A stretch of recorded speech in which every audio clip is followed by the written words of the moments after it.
আসসালামু আলাইকুম বন্ধুরা, আমি আজকে রান্না করব ছোট মাছ। আমি এখানে ছোট মাছগুলো ধুয়ে পরিষ্কার করে নিয়েছি। তারপরে চুলার মধ্যে একটা হাঁড়ি বসিয়ে দিয়েছি, দিয়ে এর মধ্যে তেল গরম করে দিয়েছি। আরও কতগুলো মাছ আমি ধুয়ে নিব, ধুয়ে আলাদা করে নিয়েছি।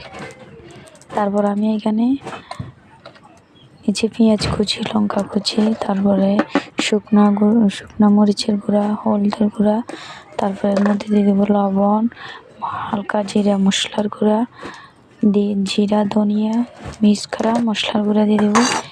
দিয়ে এর মধ্যে একটু সামান্য পরিমাণ পানি দিয়ে ওগুলোকে হালকা করে মেখে নিব। মেখে নেওয়ার পর আমি এখানে তেলগুলো গরম হয়ে গেছে, তেলের মধ্যে এগুলো ঢেলে ভালো করে কষিয়ে নিব।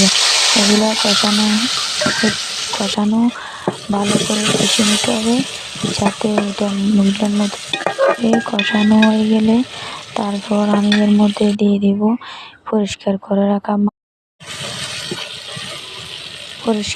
রাখা মাছগুলো। ধুয়ে পরিষ্কার করে যে মাছগুলো রেখেছি ওগুলো আমি এখানে ঢেলে দেবো। ঢেলে নেড়ে দিতে হবে।